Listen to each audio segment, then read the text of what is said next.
The art of knowing directly.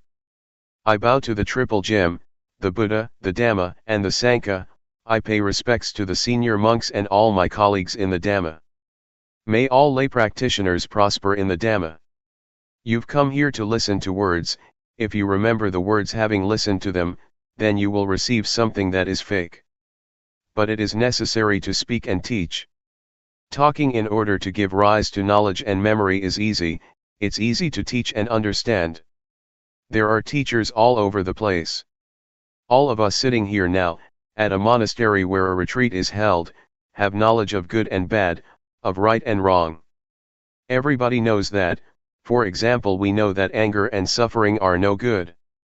We know that, but we still suffer and still have anger. Now, in real teaching we have to teach ourselves, we have to teach ourselves to really understand. We might learn some things from others, it will make it easier to remember, but real teaching we have to do ourselves. In talking today we are all friends, spiritual friends. On this occasion we all become fellow practitioners, so that we can meditate and practice together. This is a good thing and it is right. In real teaching we have to teach ourselves. Even talking and listening are practices in themselves, practices in developing awareness. Don't be united in anything other than developing awareness. Be aware, pure awareness. Be aware in a straight and direct way, straight and direct sati. Feel the body directly, in a straight way. Be fully aware, don't let there be anything in front or behind. This is called really teaching oneself. Let awareness move around, let it be with the body, with rupa. And let awareness see the mind. When there are thoughts, don't prevent or obstruct anything, give awareness the full opportunity to see. As for the body, know directly and straightly, know purely. Use and search for whatever ways that makes you have awareness within your body. Make it direct and straight, know immediately. But some people don't do it like this. Before, I was the same myself, I didn't know directly and straightly. I reserved it and knew other things and there were thoughts. Why do we do it like this? One goes and uses reasoning, figuring out what is right and what is wrong. Like this is right. There is like and dislike. Why do we practice like that? What's the point of knowing this and that? For example, when we are aware, we ask ourselves, am I aware or not? Is this sati or not? Is this kind of knowing, awareness? Or is it thought? Sometimes we're thinking, and we don't know what awareness is, and so there is a division all the time. Reasoning and perceptions of right and wrong come to interfere with practice, and so one doesn't practice fully. No, no, no, no, be aware. When you start off practicing you shouldn't use reasoning and think about what is right and wrong. Don't do it like that. Know directly, using whatever method that makes you be aware of either the body or the mind. Don't concentrate. Don't think about right and wrong before you experience right and wrong, don't think about being and seeing before you actually are and see. That's not it. It is wrong when something is wrong, it's right when something is right, you are when you are, and you see when you see. Be aware directly, don't concentrate and don't use reasoning. You shouldn't think, from now on there is no need to think. When there is awareness of the body and the mind for a long period, seeing automatically occurs. This is not called thinking, it is called discrimination, Dhammavidyaya, or orderly reflection, Yoniso manasikara. It differentiates and wisdom knowledge or wisdom arises by itself.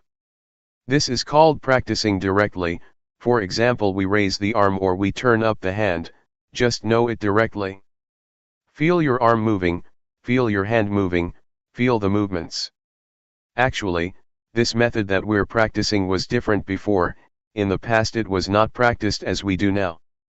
But Luangpor Teean adapted it, making it more practical. In the past it was called the method moving stopping, in Thai, ting ning. One would put the hands on the knees, turn up the hand and think or inwardly recite, moving, ting, and when a movement would come to an end, stopping, ning, ting, ning, ting, ning. They would use it like a mantra, a word to keep reciting mentally. This is not direct, it's not straight. There are still these words that obstruct the immediate experience of the movements. Luangpor Teean developed this method by not having any recitation, just feeling directly, being aware without using words, just feeling. Doing it like this, one knows. The characteristic of feeling is to know specifically, but it is not a poking kind of knowing. One knows. Luangpor demonstrates it at the same time, know like this, don't fix on things. Some people know in a concentrated way, they concentrate and follow the movements, this makes awareness into something with a time span, whereas awareness should be momentary, moment by moment by moment. Doing it like that, it becomes into a practice in tranquility meditation, which it should not be. That may well make one feel uncomfortable and discontented, or stiff in the chest area, sleepy or all tense. To know directly is to know in a cheerful and clear way. Knowing. In one sequence of movements one knows 14 times. This is pure knowing. Don't let there be any separation, let the quality of knowing really contact the body. Let them really come into contact with each other. When one knows in this way, one will become skilled for sure. When there is experience, for example, our hand often comes into contact with something, we are bound to become skilled. I used to be a little bit of an artist as a musician. It is an art in itself to contact with one's fingers the holes of a flute or the hammer of a xylophone. The fingers contact the holes of the flute and the most melodious sound is brought out. But when we push too hard it is a kind of concentration and the sound will not be as good. If we go and count the holes in the flute we can't play well, because the finger movements have to be just right in order to produce the right tone. Being aware and contacting the body directly and straightly, is an art. There is no need for reasoning, know in a pure way. Know in a sober and clear way. When you really make contact with the feeling it is an art, you will be skilled in it, and you will know crystal clear. To really contact and feel the body is not just ordinary knowing, it is development in itself. We might compare it to having a livelihood. When we're not doing it right we waste a lot of energy. When we know the movements through reasoning, through concentrating or by forcing ourselves, then we waste lots of energy. Some people put forth effort, doing both the formal practice of sitting and walking meditation, and their faces go all sour, they're all tensed up, that's too heavy. When we do it in the right way it is not heavy, rather, it is light, comfortable and we feel cheerful. Doing it like that one tends to forget the time. But some people force themselves too much, that's neither straight nor direct. Awareness is happiness and justness from the beginning, it sorts things out for us by itself, and it makes one feel and recollect clearly, step by step. Be in the middle, watch inside as well as outside, don't go in, don't go out. When I was a kid, I used to go with my mother to plant melons and beans. When the rains would start and my mother would plant the seeds, she used to say, if people eat it, it is merit, if birds eat it, it's a gift, if birds eat it, it is merit, if people eat it, it's a gift. This attitude makes one feel at ease. But without this attitude, we may do things thinking this way and that about making a profit or making a loss. This is wasting energy. Sometimes we even count the days, I've practiced so many days already, and I still don't have any knowledge. Some people do know, it's so easy for them. One gets bogged down in thought like this and one cooks things up. The result is that it is our thinking, our delusion that is practicing Dhamma. We practice but we still get deluded. We know and then we don't know, we stay with the knowing and then we are without the knowing, we're doing it wrong and then we do it right. When one is caught up in thought, how is one going to see thought? It is like being inside a cave. When I first started to practice, Luangpor Teean told me to go inside my hut and said, "Close the door." "It's closed, Luangpor." He asked, "Do you see outside?" "I don't." "What do you do in order to see inside as well as outside?" "Open the door, Luangpor." "All right, open the door." I opened the door and stood in the middle of the entrance. Luangpor Teean asked, "Do you see outside?" I said yes. "Do you see inside?" "Yes." "This is the way to do it like this." Having said that, he disappeared. What does it mean? It means to know directly. Don't be caught up in thought, don't go for it, don't be it. Don't be the one who is wrong or right, the one who gets or doesn't get. If it is like that, it's like there is a screen preventing us from seeing, there is no directness, no straightness. There is no openness and nothing is revealed. Just awareness, not wanting, not being. Try it out, knowing directly. Take one step at a time. Know directly, don't figure out what is right and wrong, don't go for attaining and not attaining, there is nothing to attain, there is nothing to not attain. There is nothing right and there is nothing wrong. If there is just pure awareness, there is no right and wrong, there is no knowing, and there is no not knowing, there is only just pure awareness. Give awareness the full opportunity. Just as with planting rice, if we don't plant it well, it won't come up. It's the same with chilies, eggplants, and fruits, they need to be planted properly. But if we know how to plant these things, it will be just right and there will be a balance, the roots will sprout and the plants will establish themselves. If we plant them in the wrong way, the roots won't flourish and they may break, the wind blows and they shake about. We have to keep replanting them, and the end result is that they don't grow well. Try it out. I'm teaching you, so that you will practice, I'm not talking just to give you information. We have come here and so we must try and practice. Practice directly and straightly. At one time I returned from Singapore, and I stopped over at Hat Yai, south of Thailand. Somebody brought a Westerner to see me. This Westerner said in a straightforward way, "There is no need to teach me anything, just tell me what to do. I know many things already, so it's better to tell me what to do rather than to teach me things."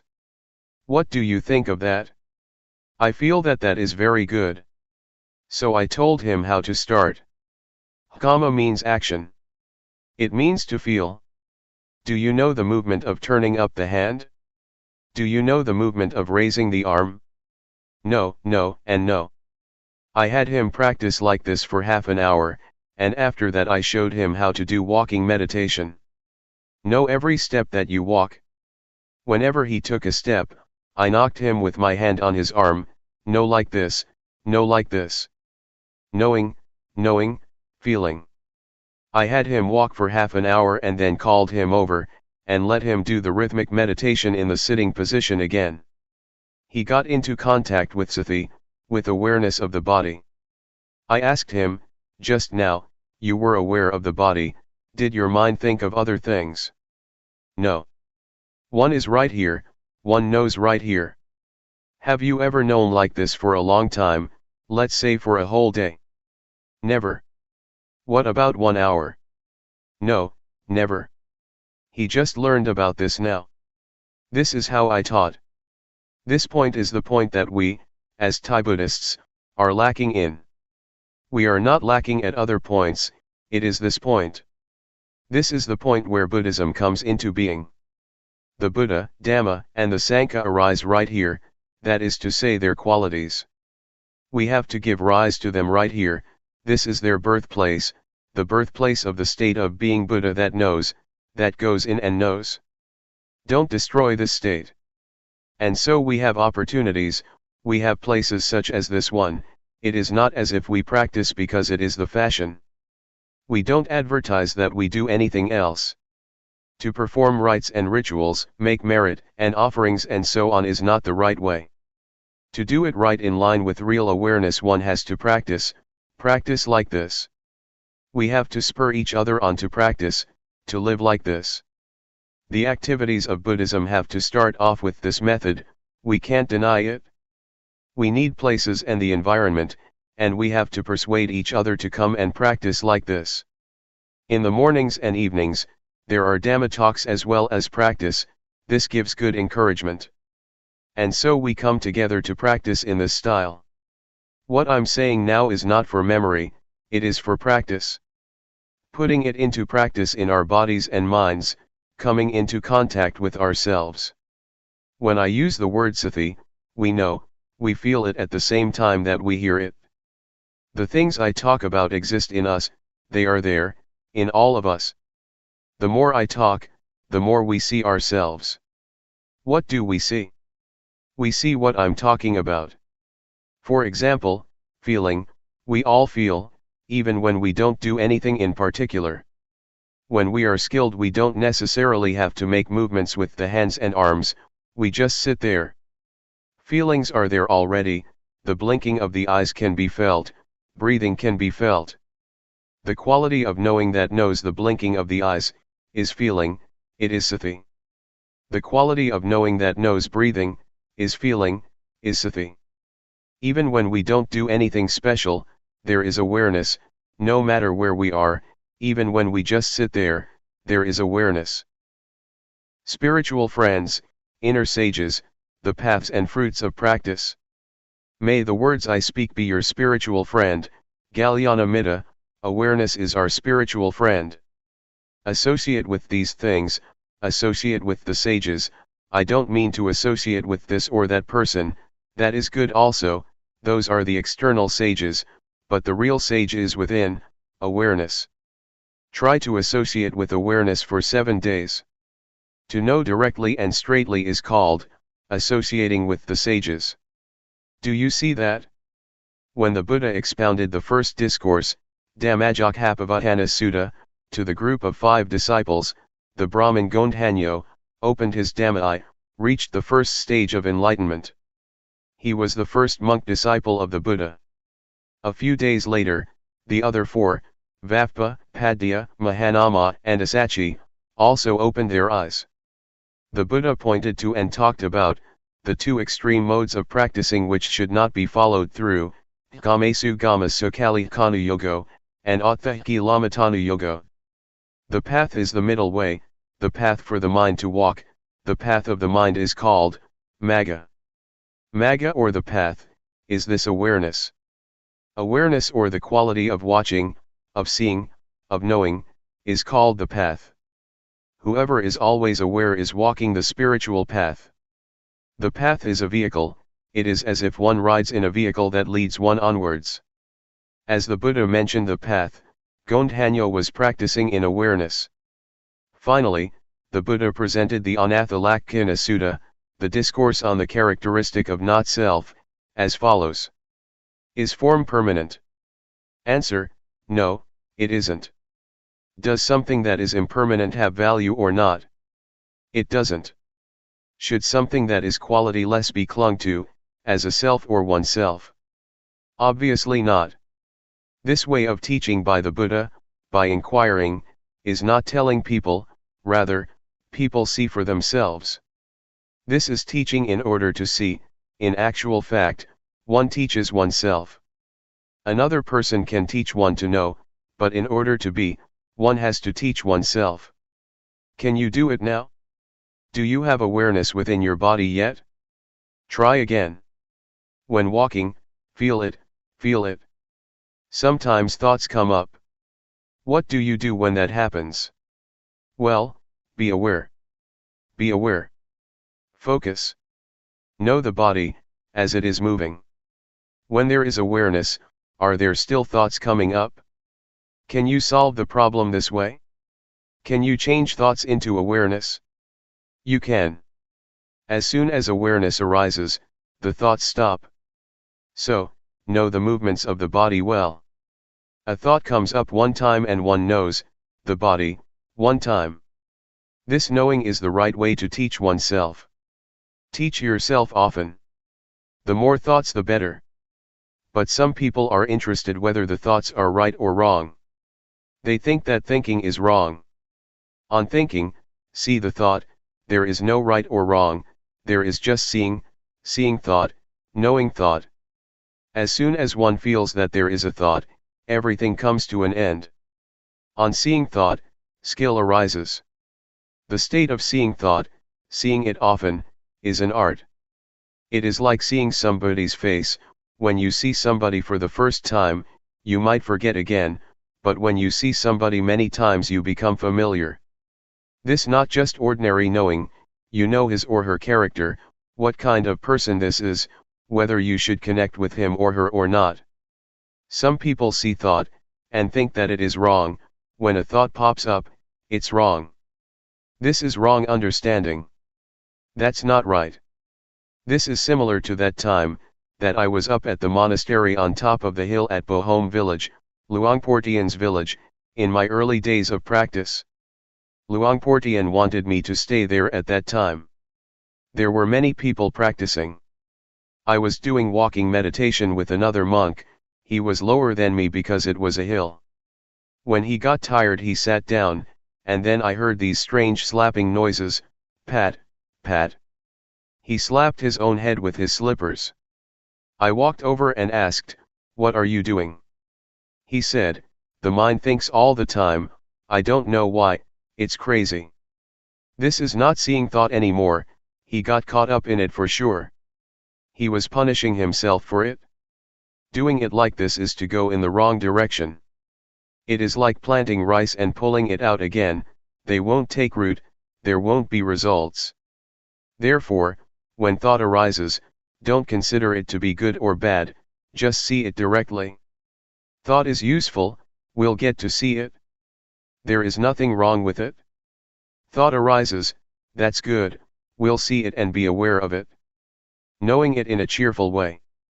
On seeing happiness you go, on seeing suffering, heat, cold, This is Vipassana, insight, in small ways. This is being a meditator. If you are the one who is right or the one who is wrong, then you have taken birth and you are caught up, you are still deluded.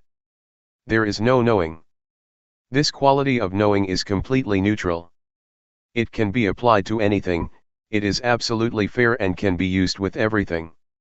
We're not looking for faults, I don't like wrong, I like what is right, I like knowing, I don't like not knowing, it is not like this. If it's like that, the quality of knowing will not prosper, it gets cut and divided up, it gets separated all the time. Do you understand what I'm saying? Have you realized this?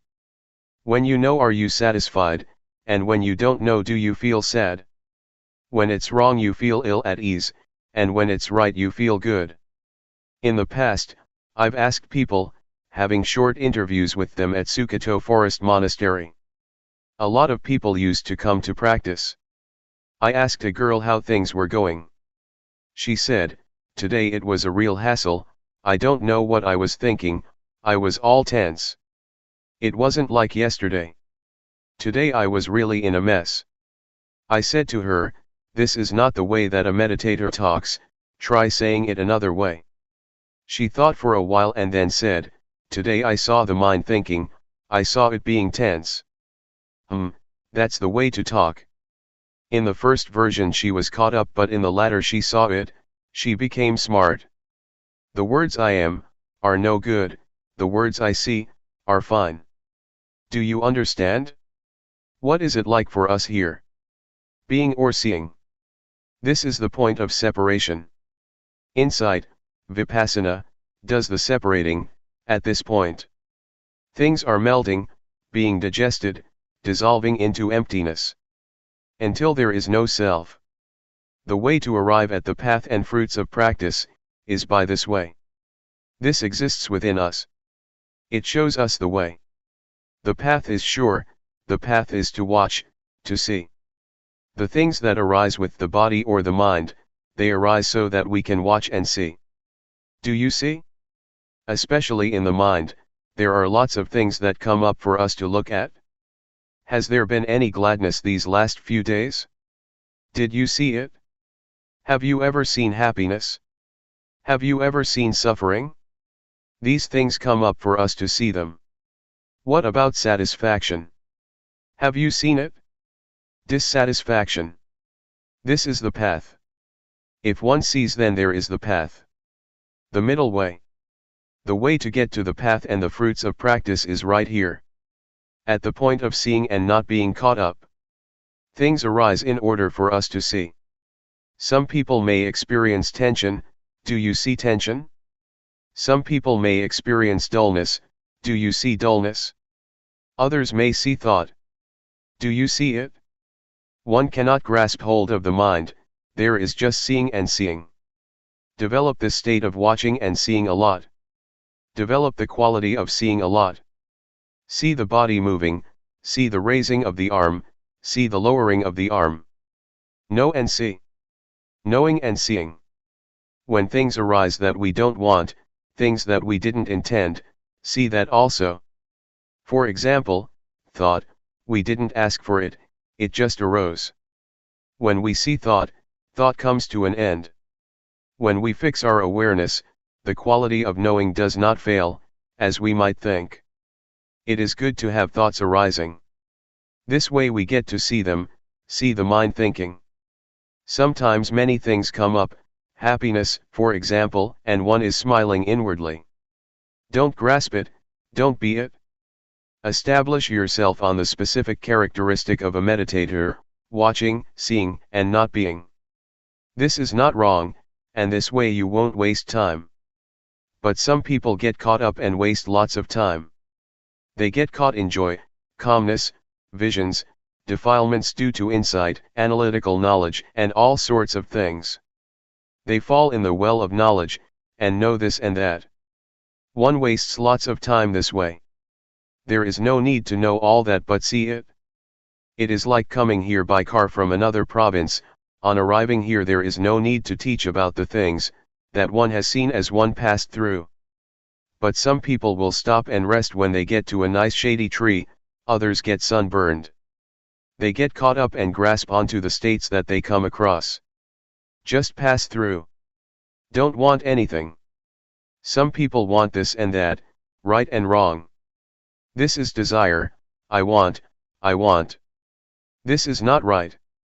Especially when it comes to the mind, one cannot grasp hold of it, there is just seeing and seeing.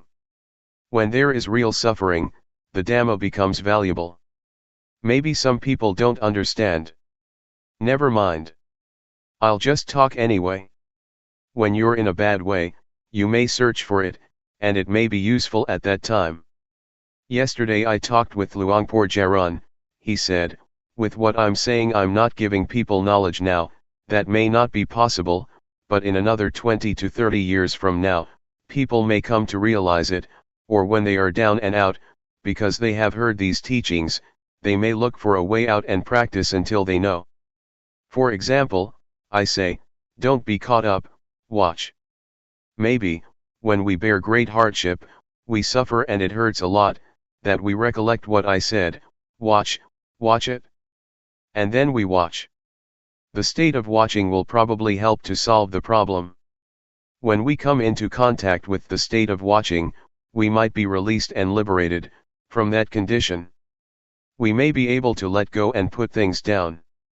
At present, there may still be plenty of excitement for things, maybe we want this and that, there is no suffering yet. But when suffering arises, Dhamma will be valuable. So I'll talk just in case, so that you may hear it. But actually it is not beyond us to practice, and that is why we meditate. Intention is what classifies beings. Let's start from here. We watch the body, really feel and make contact with it. Sometimes, as we're watching the body, something comes to interfere and it makes us lose it, it incites delusion. thought for example, or drowsiness, and the various hindrances. 5 hindrances are listed by the Buddha, namely sensual desire, ill will, sloth and torpor, restlessness and worry, and doubt and uncertainty as the last. It is our chance to see them, to see that which is wrong and that which is right. See both right and wrong. This is called having arrived on the path.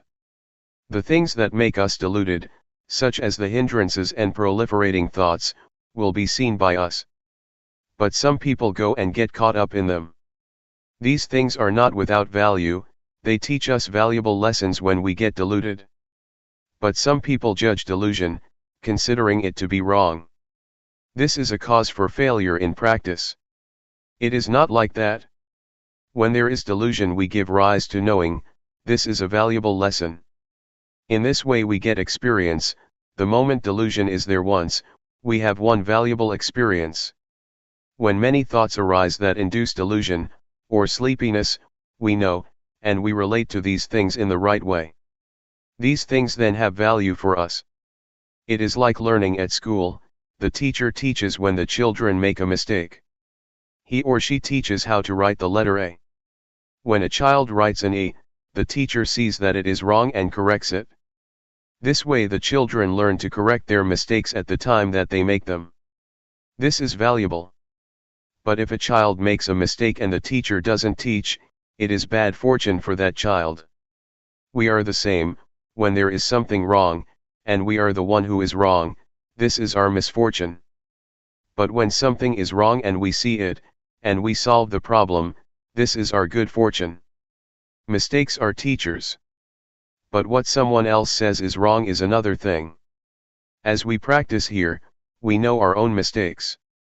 Whenever we see something wrong, we change it into right. When we see suffering, we change it into no suffering. When we see anger, we change it into non-anger. This is up to us. Others can't help us with it.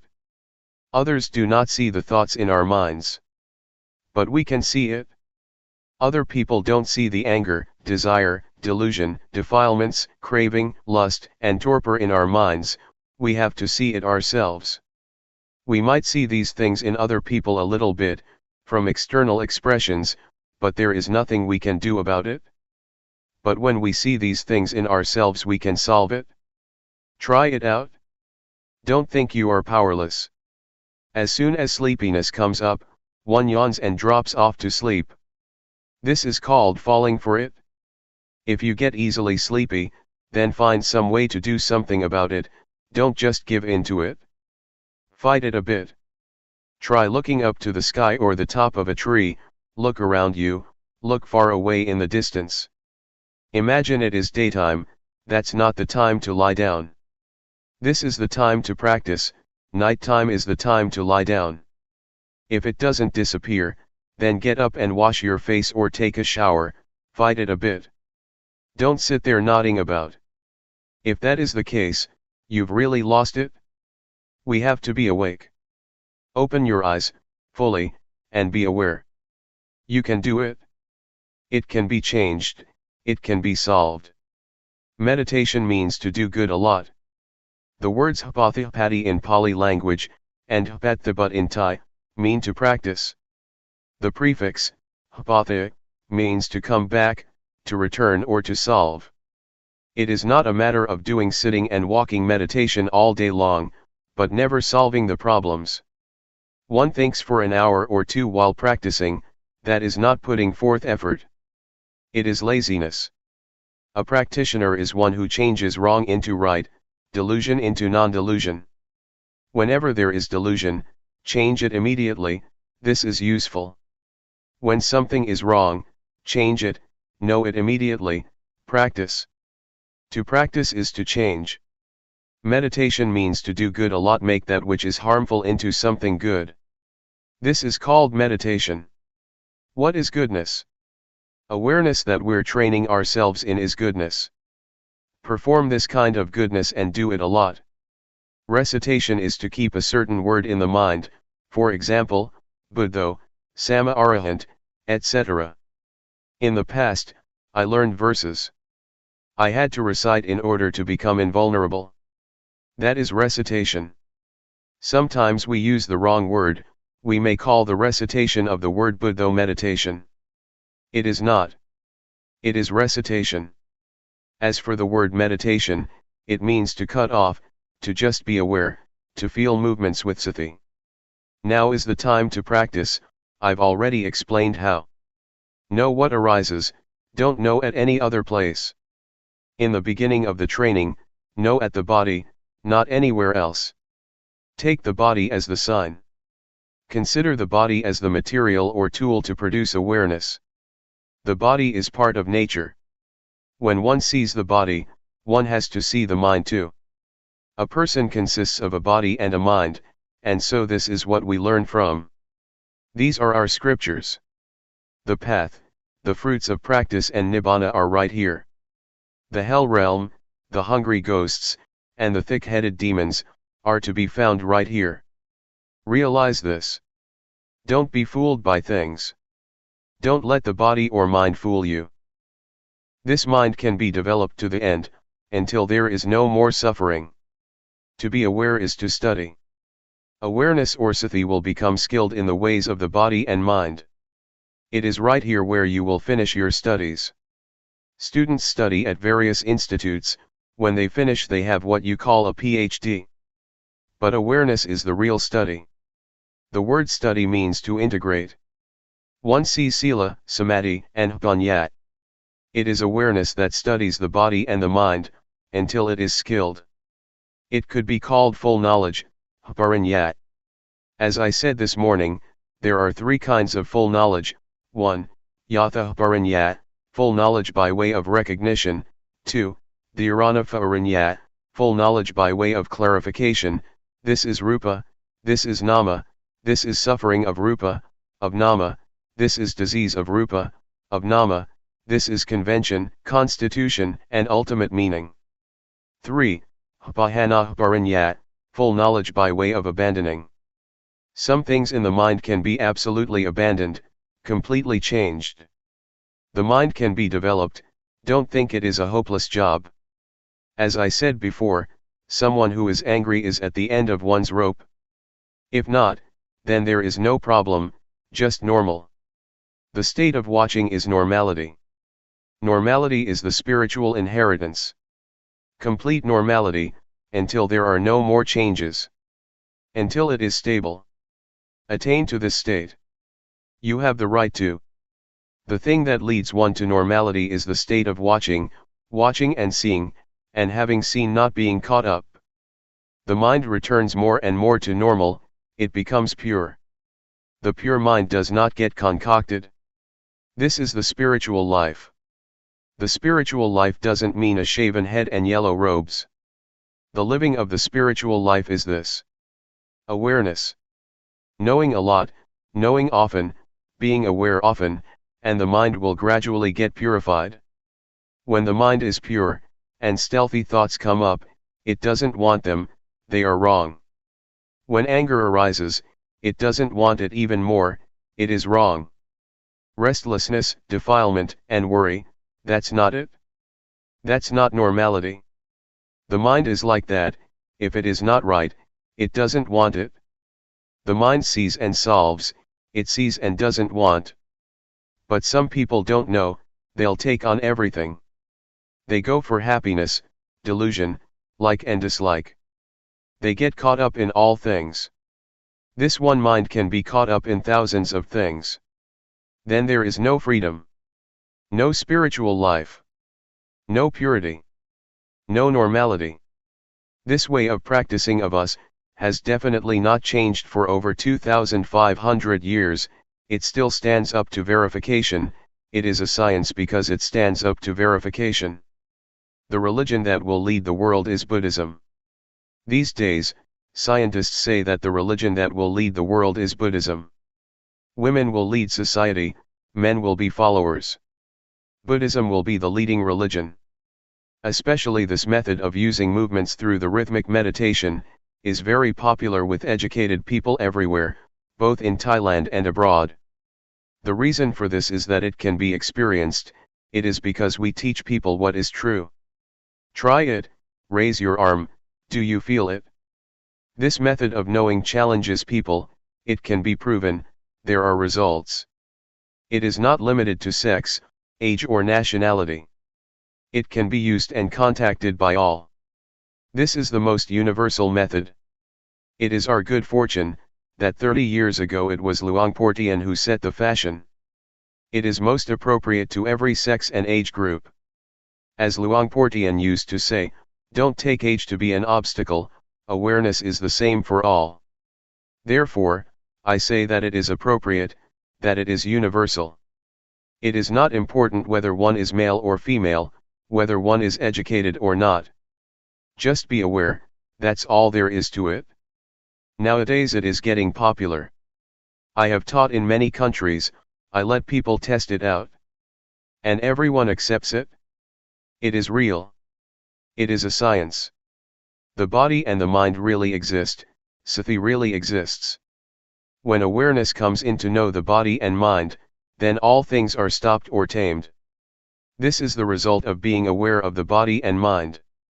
This is the most complete development of life, all suffering disappears, one gains good health and even the economy becomes better. Jump when you fall of the ladder. Before I came here, I gave a talk at Mukdahan province. I talked about the same thing. I'm not boasting, but since I've been practicing I hardly ever get sick, my health is really excellent. That is because of the development of life and I'm looking after it. The Dhamma will protect one. The Dhamma inevitably looks after the practitioner. So don't doubt. We try to be aware, there is no beginning and ending, as with this retreat that started on January 20, 1996 and ends on January 28, 1996. Try to understand, experience awareness, and when you go back home, watch. Watch yourself while sweeping up, washing clothes and doing the dishes. Prepare yourself, it may be useful. Jump when you fall of the ladder. This is a simile for dying. This may turn into an art. Now, we're not falling of the ladder yet, we're not using this knowledge yet. But it is good to know about it now. Maybe when the time comes, we'll use this knowledge so that we don't get our skull cracked. Maybe it will be a kind of sport. Luangpor Teean used to say that it really is like that.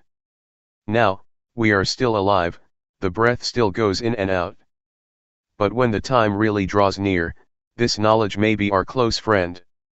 Luangpor Teean said that, even though we don't have realization now as we practice, but about 10 to 20 minutes before we die, we may get it, it may be useful.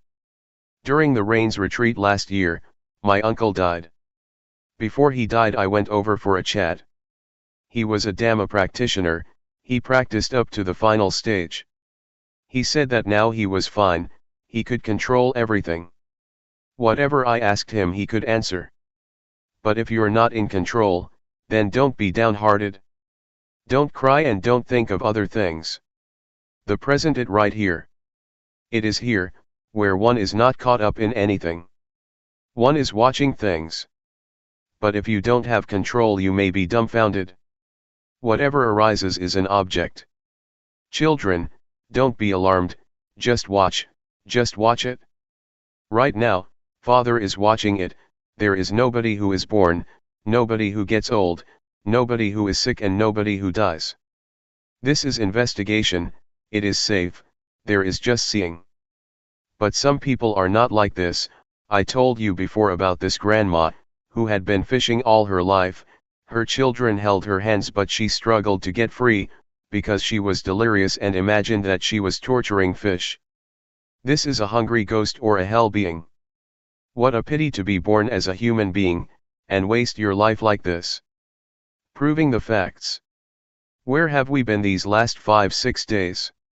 Some people may have been with their children, some people may have been angry with this or that person. Don't go out. Stay right here. Stay with the movements of the hands. Watch out, you'll become delirious. Prepare yourself like this. When the time comes, there should be peace. Consciousness, they call it. Now, we are still stuck, but we know. It goes out, come and stay right here. This will give rise to skill. You get stuck and you know. This is the state that is not born, doesn't age, isn't painful and doesn't die. It is not a place or a house somewhere. It all starts off with awareness, it leads us to safety. And in the end it leads us to the paths and fruits of practice. Every moment of awareness is a step. The mind goes out and we feel. Know a lot, enter into things with the quality of knowing. Both merit as well as virtue and generosity, and even liberation are to be found at this point. Awareness has already cut off a number of things. When we are aware we pass through evil, through revenge, there is no enmity, there is no ill will, there is no love and no hate. Do you see that awareness leaves these things behind? Awareness knows, and knows. It is the end of revenge, the end of danger, it is beyond everything. Is this real or not? This is genuine, this is real. Don't let anyone fool you. These days we get fooled a lot. Some people threaten us with hell and fool us with heaven. This is all external stuff. Try this out and prove it.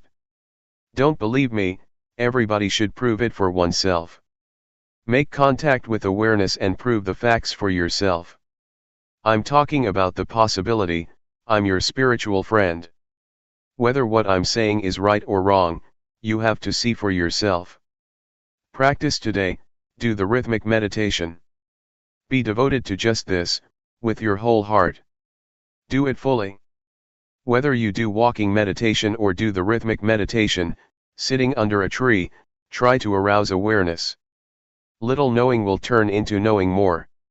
This is our inheritance, our noble treasure. Build it up, you're still alive. Don't wait until you're dead, build it up now. Alright, what I've said comes from the way it is, it's not coming from memory. The things that I've been talking about, exist in everybody who is sitting here. With good intentions towards all beings that are determined, may all good qualities and the goodness that we have performed, be the power that will support and send you to the realization of the way it is, which is safety and immortality, no birth, aging, sickness, and death. 2 Dhamma fragments. A. Instructions. B. The straight way. Instructions, given at Buddha Mandala. The formal practice is really a formula in itself. One lifts up one's hand and one really knows. Raising the hand, one knows, lowering the hand, one knows, moving the head, one knows. No need to ask anyone. It is to be experienced for oneself in the moment. We know and see ourselves. We don't have to wait for even a split second. Turn up the hand and know, raise the arm and know, it is immediate. This is the real thing. What is real has to be verifiable, it is not a mind-made image. Don't go and think that it should be like this or that, just try it out and really experience it. Be aware. If you make the movements just right, one movement takes about 1 second. So in 14 seconds you complete one cycle of 14 movements, that is knowing 14 times. An hour is 3,600 seconds, if we know every time, then that is 3,600 moments of awareness, using the form of the rhythmic meditation. That's a lot. When there is knowing, there is no delusion.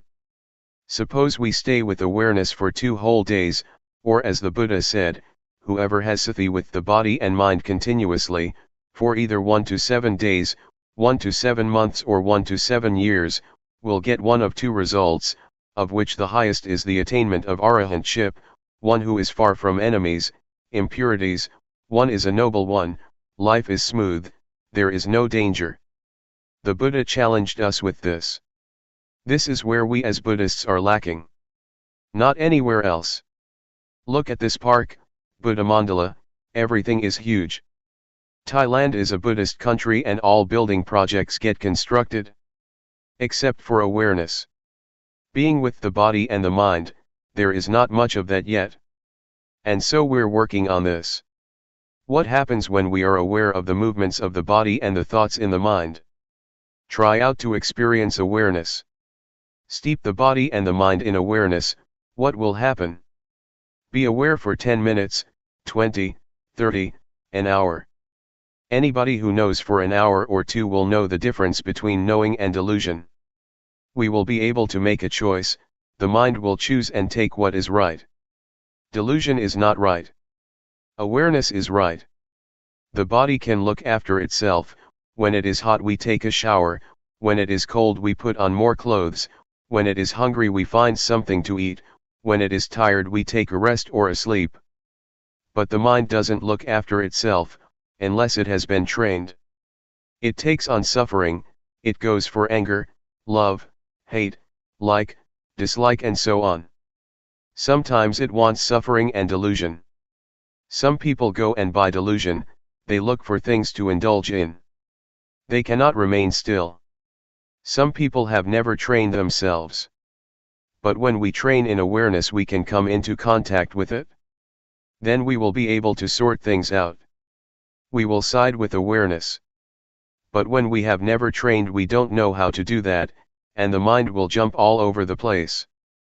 If we train in awareness for 1 day or 2 days, the mind will come to look for awareness, because awareness is just. Delusion is not. Anger and suffering definitely are not just. We will know what to choose. The mind will choose what is right and safe.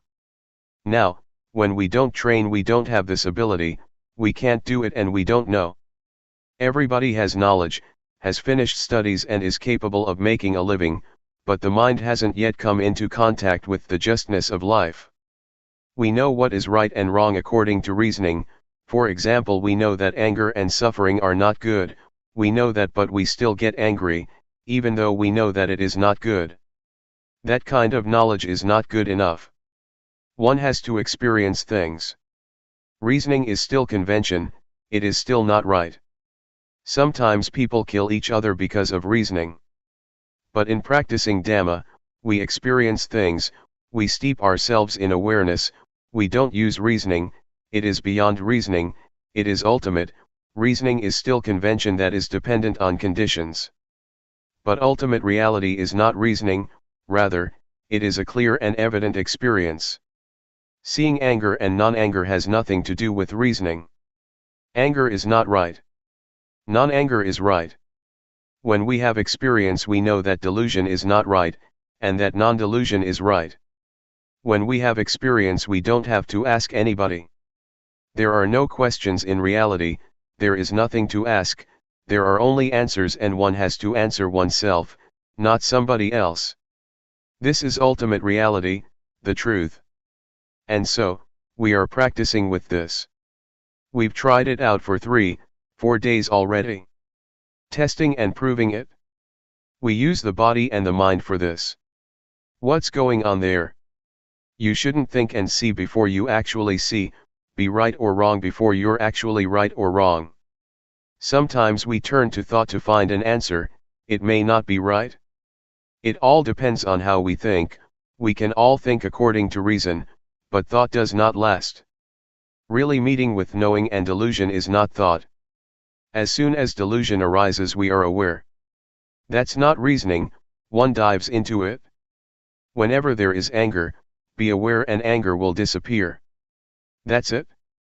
Our minds rise higher and become more pure, there is more experience, more lessons. We don't have to ask each other what is real. Experience and try it out yourself, dive into it. Soak the body and mind in awareness. Try and add awareness to the body. We have a form of practice, using intention. Everybody, put your hands on your knees. Try.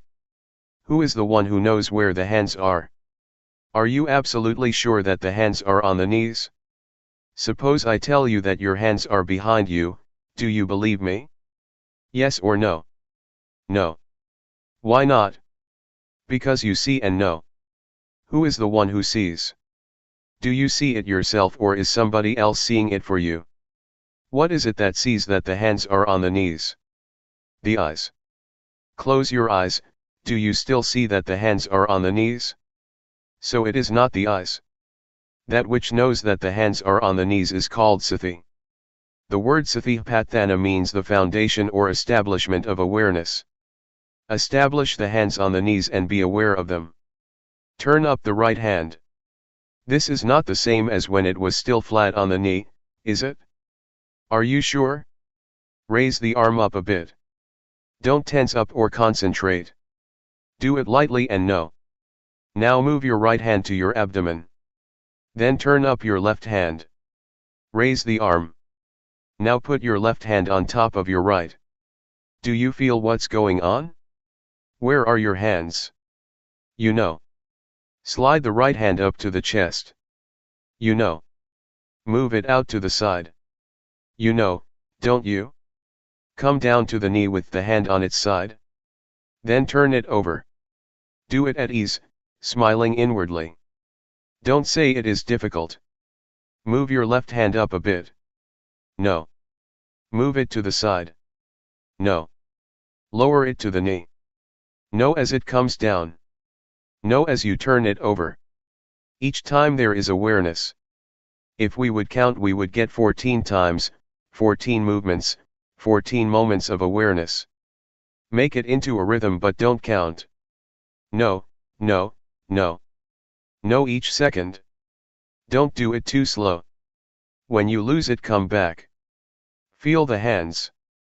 Don't lose it, don't concentrate, don't count. Know each time, as separate movements. This kind of knowing is not a continuous state, that would be tranquility meditation, and one won't see thought because it doesn't arise. But this kind of knowing is just knowing for a moment, from moment to moment. We are not afraid of thought, we'll get to see whatever arises and we'll return to awareness. Awareness is not thought, it is an experience. It is not memory.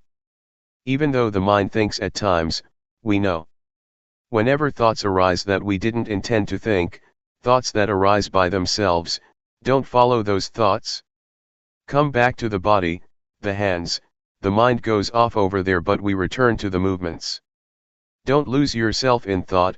When you do, or you lose yourself in painful feelings or tiredness, then try to come back to the movements. The meaning of practice is to come back. Find a point to establish awareness. It may slip off again and again but we come back again and again. It gets better and better. It is like a baby trying to stand, as soon as they fall over, they will try again. They fall again and they try again. This makes babies firm, training in walking and sitting makes them strong. Don't help them, let them get up by themselves. Tell them, get up, get up. Don't go and help them. We are the same, when we lose it we come back. Come back to the place to establish awareness, we have 14 such places. Keep doing that. It's only ordinary, that someone who has a job to do has some obstacles. People who work have aches, pains, tiredness and sweating but they keep on working. Or farmers who are out in the sun, they have to continue planting rice, no matter what. Developing awareness is the same, sometimes we have aches and we're tired, but don't let that stop you from making effort. Just know it and come back. Some people work at an office for hours on end, they had to train in that also. When aches arise one has to adjust oneself. Don't let those feelings have power. Don't let them stop you practicing. To see them and to come back is to build up patience and strength in itself. It is to accumulate experiences and lessons. Sometimes we may get sleepy, try to wake yourself up. Stir up awakeness. Whatever method works, there is no fixed way. You might get up and walk, you might look up in the sky, you might rub your face with your hands or wash your face. Don't give in to the extent that you just forget about awareness. It is good to train with this, sleepiness will teach us. Delusion and suffering will teach us. Whatever arises we use for training in awareness. Sleepiness, aches, delusion and thoughts, all are objects for awareness. They are all teaching us. We get plenty of teachings, because awareness is that which solves the problems of body and mind. Awareness is truth. It relates to the body and mind differently than, for example, medicine. For a specific disease such as a stomachache, one has to use a specific medicine. Awareness can be applied to all affairs of body and mind. Sleepiness, delusion, and thought make us aware. Developing awareness is really extremely convenient. Everything is an opportunity to know. Blinking the eyes and breathing can be known. Apart from the formal rhythmic meditation, you can train with this and with that. Sometimes too much formal practice can make one weary. We should change the posture then. Adjust yourself a bit. If we have been in the same posture for too long, we should make some change. Start anew. Make awareness prominent. A movie maker doesn't stay with one scene for too long. If sitting for a long time makes you sleepy, then get up and walk, so that the quality of knowing becomes clear. Don't let sleepiness and delusion become clear. Keep adjusting. Do it a lot and awareness will become distinct and big. It has power now, it is easy to know. When we can't do it yet, it is easy to be fooled. When delusion is mighty, it is a burden, and so we try to train anew, and make awareness precise and clear. Don't just go through the movements of the rhythmic meditation, do it with awareness. If you're not aware, then don't make movements. Do it slowly, be attentive. Jack up your heart, make it firm. No, no. Really no, don't just go through the motions. This will make you familiar and it will be easy to know. It is possible to understand the Dhamma and have realization fast. To know 50% and be deluded 50%, is not a good way to start off, and drowsiness will be a problem. Some people are habitual nodders. You must be awake. Be aware and smile inwardly. Be at ease, set your face, your body, and your heart at ease, don't think that it is difficult. Make yourself comfortable in practicing. We don't focus on what is right and what is wrong. Whatever happens is all right, never mind. A bit of delusion? Never mind. Enjoy yourself. Being overly careful makes the mind heavy, and then it's easy to become dull. But if you practice in a carefree way, it is fun to know.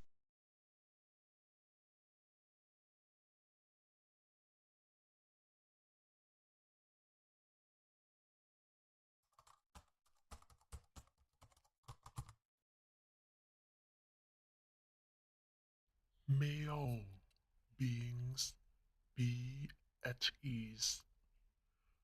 Whatever living beings there may be, whether they are weak or strong, omitting none, the great or the mighty, medium, short or small, the seen and the unseen, those living near and far away, those born and to be born. May all beings